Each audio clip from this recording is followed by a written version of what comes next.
By 2020, over 50%, or at least 50% of the global workforce is going to be millennials.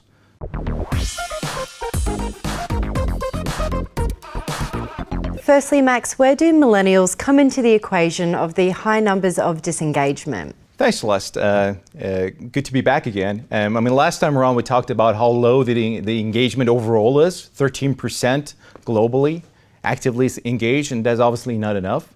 And getting into talking about millennials, now the interesting part is by 2020, over 50%, or at least 50% of the global workforce is going to be millennials.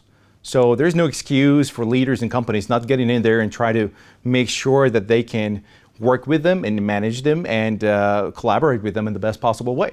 So what are the typical stereotypes, or let's call it prejudice, about them? And say that they're lazy, they don't care enough about their workplace, they obviously are extremely obsessed about social media and the instant gratification of that. Now that might be to some degree true, but fundamentally, we also need to look at what's the reality out there. There's a lot of insecurity in the global job markets, and ever since '08, the crisis, things have been recovering, but not necessarily for the employment part and for the salaries and the conditions they work under. So when you have a lot of, especially in the Western world, a lot of youth unemployment, etc., that's of course going to have an impact. And then we go wonder about why is gigonomics becoming such a big thing, or people job hopping or anything like that, or taking projects on, or wanting to become entrepreneurs. Because obviously there is an incentive now that if you can't find that lifetime employment, maybe there's something else for you out there and you want to try it. So that could be one of the factors around the whole thing. Also, what are the typical wishes we see that the millennials have?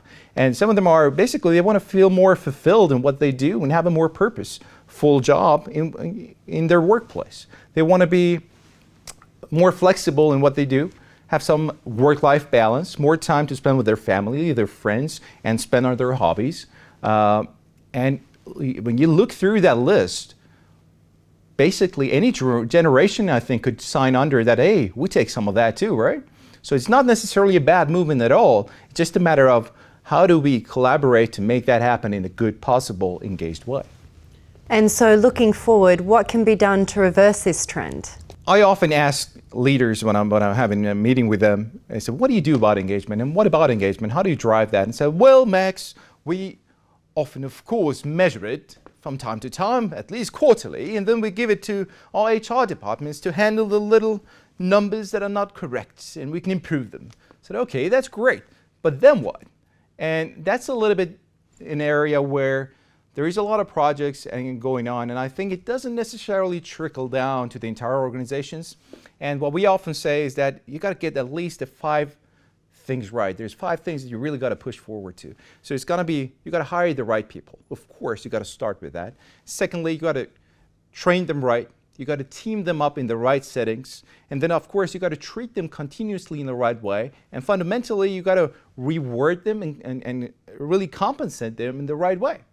If you do all that, and you are as authentic as you can be with your leadership, that's already a very good level of trying to engage people and see who are the ones who can excel and really stay engaged with what you do and what you ask them to do.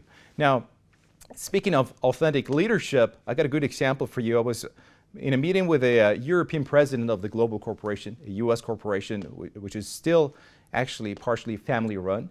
And the CEO was visiting, together with this president, a key account here in Europe.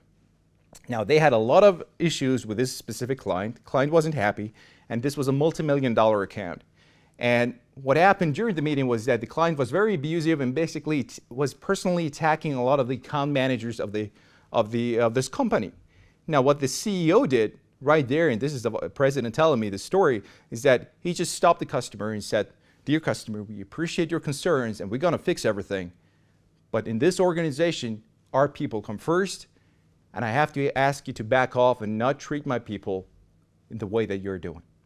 Now that's great to see, but what I saw at the same time was the pride and joy in the way which this president, a European president, was telling me this story. And he was just all over the place. He said, imagine when I tell this story to my people here, They just really enjoy to hear, and they feel so proud of our CEO. And this is the kind of authentic leadership that you want to see. So at the same time, there's another link to what can the millennials themselves do, and what can the organizations maybe do to try to help.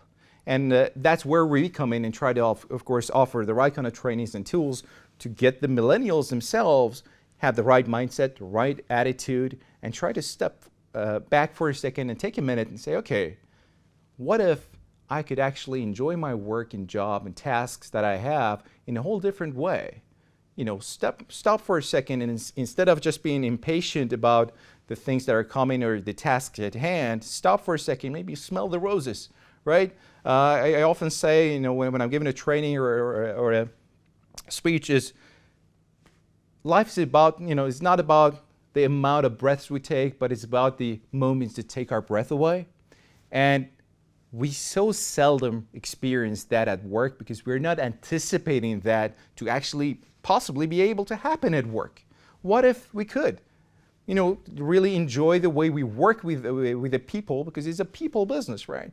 So people working with people, just step back and be patient, and maybe the engagement kind of comes to you and you can excel in your own performance at the same time, right? So that's another thing. And the key element I still see in terms of being authentic is that if we stop for a second and really as organizations show our people that we really are there to invest and help them grow, instead of the appearance of, you know, being so agile and speedy in the way that we can, in the new ways we can find to let them go, a lot of times in high numbers, if that perception changes, I think there's a lot of synergies to be found. So I think that's a pretty good place to start. Well, Max, thank you so much for coming back to the studio and expanding on the issue of employee disengagement. A pleasure. That's all from myself and Max today. But if you like this video, please leave a like and comment on our website, dukascopy.tv.